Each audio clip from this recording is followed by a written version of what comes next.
Assalamualaikum warahmatullahi wabarakatuh.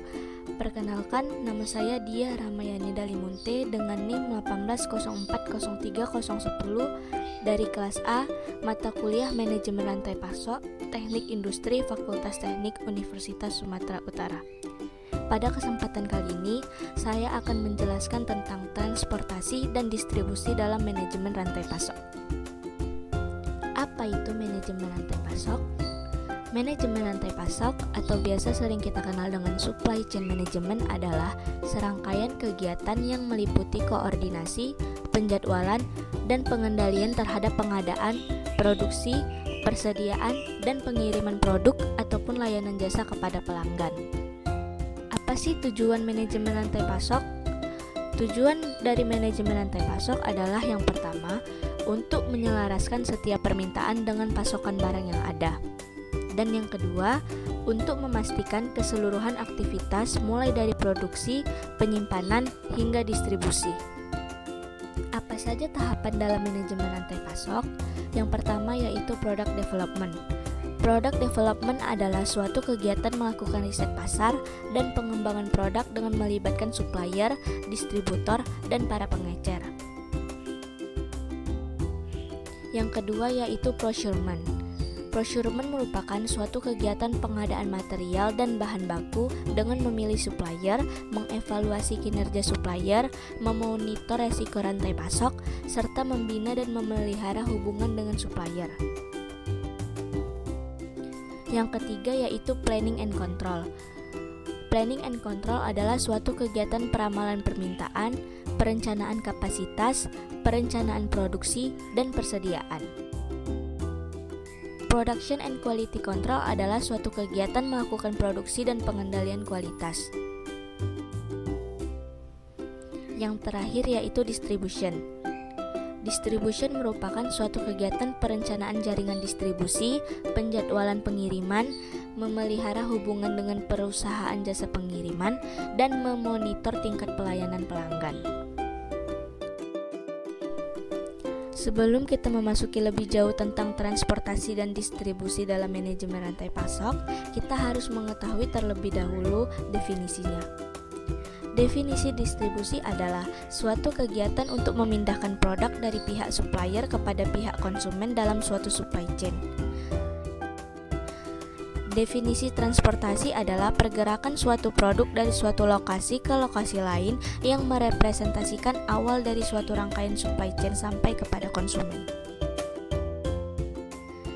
Dan yang terakhir yaitu definisi manajemen distribusi dan transportasi adalah suatu pengelolaan terhadap kegiatan untuk pergerakan suatu produk dari suatu lokasi ke lokasi lain, di mana pergerakan tersebut biasanya membentuk atau menghasilkan suatu jaringan. Strategi transportasi dan distribusi dalam manajemen rantai pasok terdiri atas yang pertama yaitu direct shipping.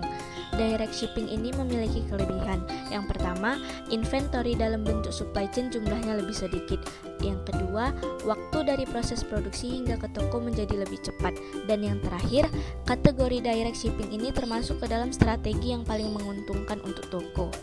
Namun, di balik kelebihannya tersebut terdapat kekurangan. Yang pertama yaitu personil atau tenaga kerja di toko menjadi lebih sibuk. Yang kedua, tidak terdapat safety stock jika terjadi masalah distribusi dengan para supplier, seperti salah ukuran, warna, atau kekurangan dan kelebihan barang. Dan yang terakhir, biaya transport yang lebih mahal. Strategi yang kedua yaitu warehousing distribution. Warehousing distribution memiliki kelebihan yang pertama yaitu pengamanan barang terhadap masalah supplier dapat terminimalisir dengan baik. Yang kedua, pengamanan barang dapat lebih fleksibel terhadap permintaan dalam jumlah besar yang serba mendadak.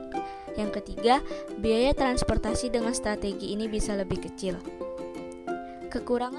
Kekurangan dari strategi ini ialah yang pertama, tingkat inventory, biaya penanganan strategi, dan biaya tenaga kerja menjadi lebih mahal.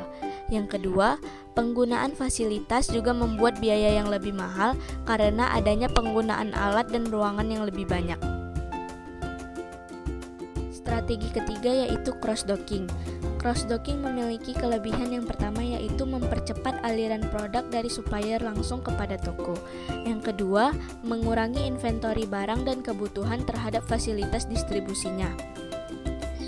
Kekurangan dari strategi ini yang pertama yaitu memerlukan kapabilitas teknologi pembagian informasi secara real-time yang benar-benar baik. Yang kedua, membutuhkan kerjasama dan ketepatan putusan dari pembeli. Yang ketiga, membutuhkan penataan letak fasilitas yang baru. Strategi yang keempat yaitu milk run. Milk run merupakan metode pengiriman barang yang dimuat dari beberapa pemasok dan dikirimkan ke satu tempat pengiriman mengikuti jadwal pengiriman yang lebih ketat.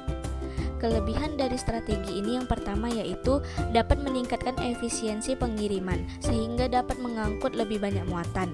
Yang kedua, menghemat biaya operasional. Yang ketiga, mengurangi resiko kerusakan barang.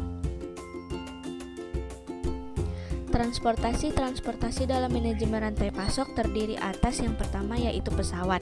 Pesawat memiliki 3 komponen biaya yaitu biaya infrastruktur tetap dan peralatan, biaya tenaga kerja dan bahan bakar, serta biaya variabel bergantung pada penumpang atau kargo yang diangkut. Yang kedua yaitu pembawa paket. Transportasi ini membawa paket kecil mulai dari surat hingga pengiriman dengan berat sekitar 150 pon. Yang ketiga yaitu truk. Truk lebih mahal daripada kereta api, tetapi menawarkan keuntungan pengiriman dari pintu ke pintu dan waktu pengiriman yang lebih singkat. Tujuannya untuk menjadwalkan pengiriman yang memberikan pendapatan tinggi sambil meminimalkan waktu tempuh truk yang tidak beroperasi dan kosong. Transportasi selanjutnya yaitu kapal. Kapal merupakan transportasi air yang terbatas pada area tertentu, tetapi sangat ideal digunakan, terutama untuk pergerakan pengiriman komoditas curah besar dan merupakan metode termurah untuk membawa muatan tersebut. Transportasi terakhir yaitu kereta api. Kereta api dikenakan biaya tetap yang tinggi dalam hal rel, lokomotif, mobil, dan perkarangan. Ada beberapa persoalan dalam pengelolaan proses transportasi dan distribusi. Yang pertama yaitu terdapat sejumlah sumber dan sejumlah tujuan tertentu. Yang kedua, jumlah komoditi yang didistribusikan besar. Yang ketiga, jumlah barang yang dikirim besarnya sesuai dengan kapasitas sumber. Yang keempat, biaya pengangkutannya yang besar. Maka dari itu dilakukan upaya untuk peningkatan produktivitas pengiriman. Yang pertama, membangun sistem atau rute yang dikelola dengan baik. Yang kedua, membantu distribusi yang mudah menyebar yang dapat diterima dengan baik oleh konsumen sesuai dengan yang diharapkan. Sebelum menghadapi masa-masa kritis, maka perlu dilakukan persiapan, yaitu supply network mapping, yang digunakan untuk memaksimalkan proses distribusi logistik. Pada situasi seperti ini, manajemen rantai pasok memerlukan visibilitas informasi dan juga perlu mempersiapkan manajemen risiko pengelolaan. Sekian penjelasan saya tentang transportasi dan distribusi dalam manajemen rantai pasok. Semoga bermanfaat. Terima kasih.